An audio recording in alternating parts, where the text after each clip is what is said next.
Hello book lovers and welcome to Book Talk Radio Club. My name is Claire Perkins and today I'm talking to author Martin Adams. Martin is the author of the children's fantasy series The Ravens of Fairburn Hall. Throughout the 1990s and early 2000s, Martin worked in Holland during the summer in a seasonal flower bulb export business and travelled during the rest of the year. He travelled to India 15 times. I haven't even been there once.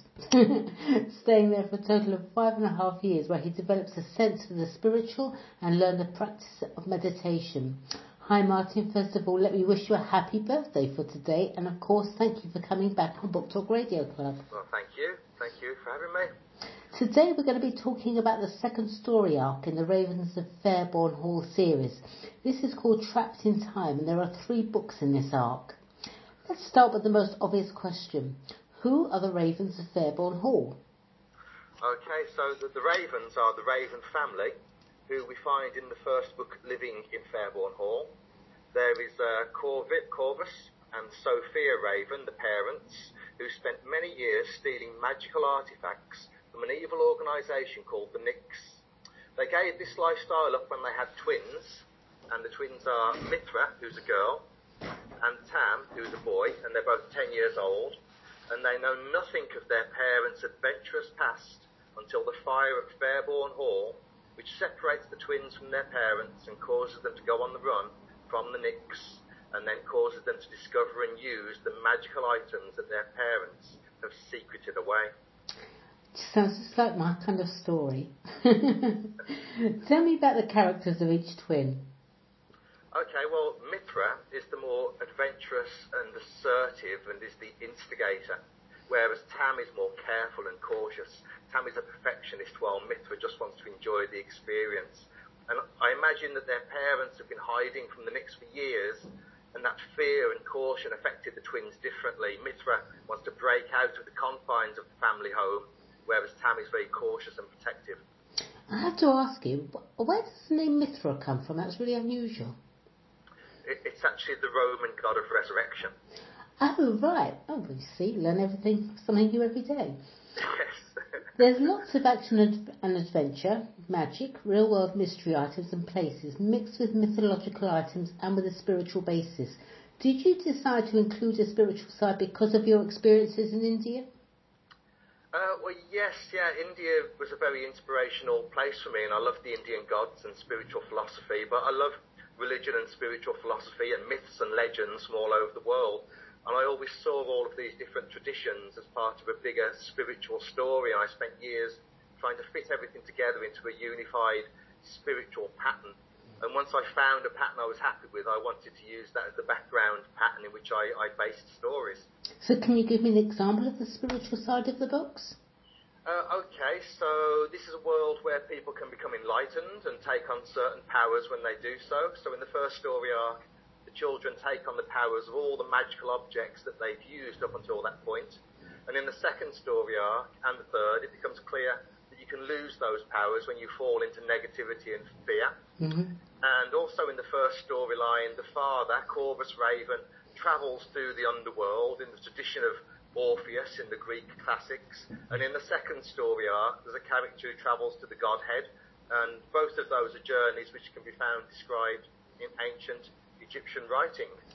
Oh right, so tell me about Fairburn Hall. I'm assuming it's located in the UK. Whereabouts and why that location? Okay, so Fairburn Hall is in the countryside in the Midlands, and it's in the Midlands because that's where I'm from. And it's in the countryside because the kids have been brought up in hiding from the Knicks, but without the kids knowing that. So they're in a secluded setting. But they've had it easy in a beautiful house, in a beautiful setting, and as such they were both fair-born. Right, clever. So for someone who's outside of the UK, who doesn't know where the Midlands are, can you give them an idea? Okay. So if you if you fly into London and head north from there, you get to the Midlands, and it's quite a disparate area. There's big cities like Birmingham and Coventry, but there's also a lot of woodland and farmland and lots of rivers and canals, and that's kind of the area where it's set, just to the right hand side of Wales. Yeah, it's lovely there. It really is. You've included the Titanic in the first book of Trapped in Time, haven't you? I'm fascinated by the Titanic and what happened. Yeah. But why the Titanic? Why did you put that in the first book of Trapped in Time? Okay, so in the second story arc, which is subtitled Trapped in Time, the twins go on a journey through time and they visit various important historical dates. And so I needed iconic historical points as part of the narrative. I also wanted to put the children into moral quandaries.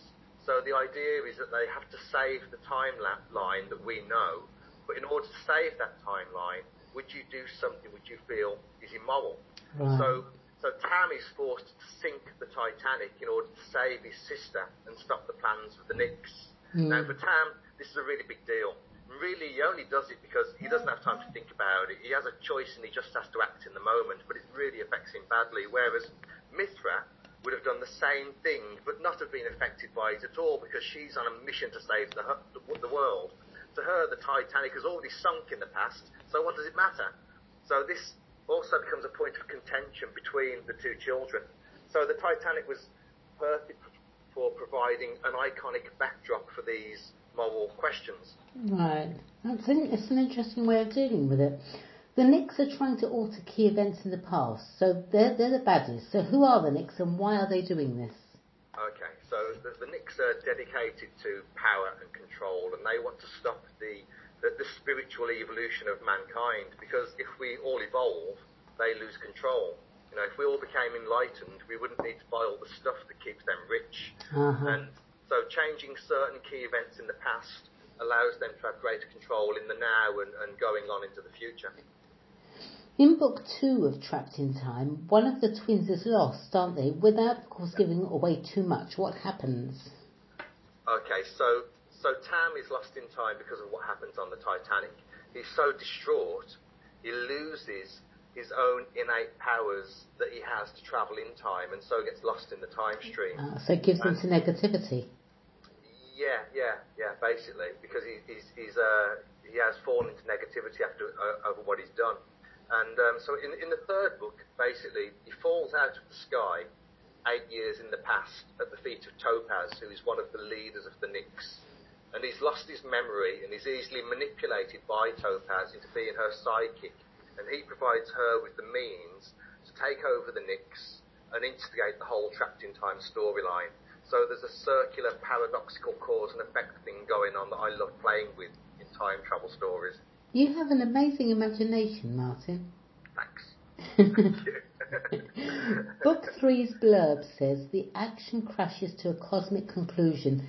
Sounds good. You've introduced some new characters. Are they goodies or baddies? Well, there's both, but the main new character is the Count of St. Germain, who is a real historical figure who's recorded in historical documents from the early 1700s and going on into the 1800s, and in documents from all around the world, although he's mainly associated with France during the French Revolution. And apparently he could turn base metals into gold and create diamonds, and he could speak many languages, and he was able to write 2 different texts at the same time. So, for example, he could write poetry with one hand and write a scientific essay with the other, both at the same time. Wow. He seemed to be around 40 years old, and he could see the future. And he had 3 students as well, so I included them also. And they're all on the side of the goodies. I also created some other baddies, but they're just figments of my imagination rather than actual historical figures. Your books have been called Dan Brown for children. That's a real compliment and a half. I see you've had some lovely reviews over on Amazon, including Martin's imagination shines through. I've got to agree with that, actually. All children, girls and boys, will get lost in the adventure, and a good combination of adventure, magic and mystery. How do you write, Martin? Do you find the stories just flow, or do you have to seek out inspiration?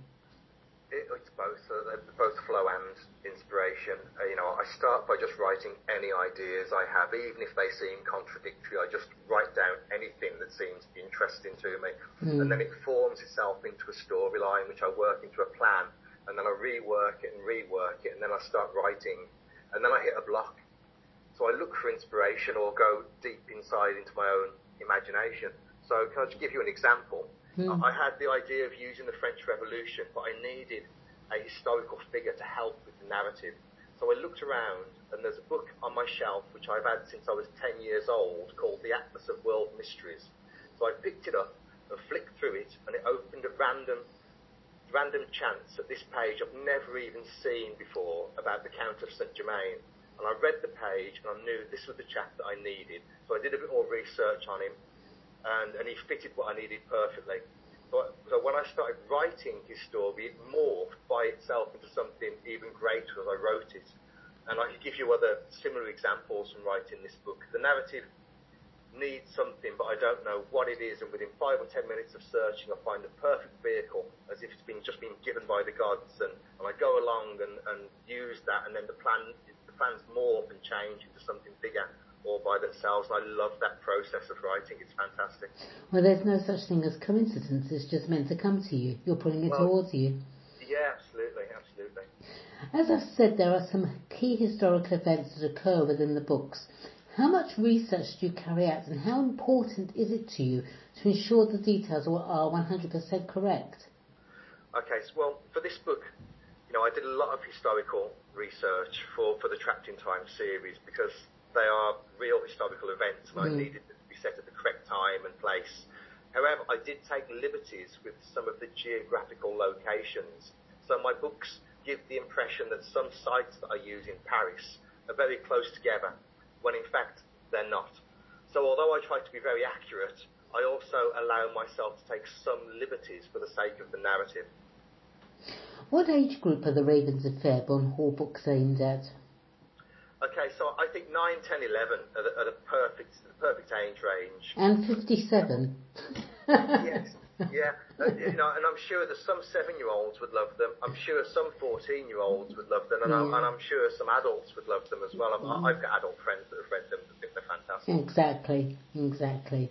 I think it doesn't matter the age. If you have an open mind and enjoy a book that fires your imagination, they will work for you. Very simple. Absolutely. The covers of the series are very vivid and unusual. You're a painter. Did you design them, or did you hire someone to do it for you? I design them all myself. I make them on the computer, and for me that's all part of the fun, really, of making the books. How many books do you intend to write and publish in the Ravens of Fairburn Hall series? Okay, so there are 9 books at the moment, which is 3 different story arcs, and I don't know if I want to do any more, to be honest. I'm thinking of doing some Raven stories set when they're older, maybe like 14 or 15 years old. Right. And that's probably because my own kids are getting older. Lastly, where can readers purchase the Ravens of Fairburn Hall books? Oh, they're all available on Amazon. Of course they are. Where else? All right, well, thank you, Martin. Please come back on Book Talk Radio Club. I'd love to chat with you here and hear more. In the meantime, good luck for the future. Happy birthday again, and thank you for everyone for listening to Book Talk Radio Club. Thanks very much, Martin. Thank you.